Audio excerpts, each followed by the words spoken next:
Isip ko ay gulo, di alam ang gagawin.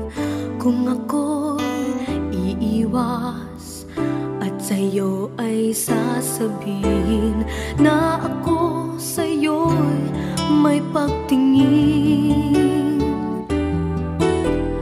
Di mo lang ito napapansin.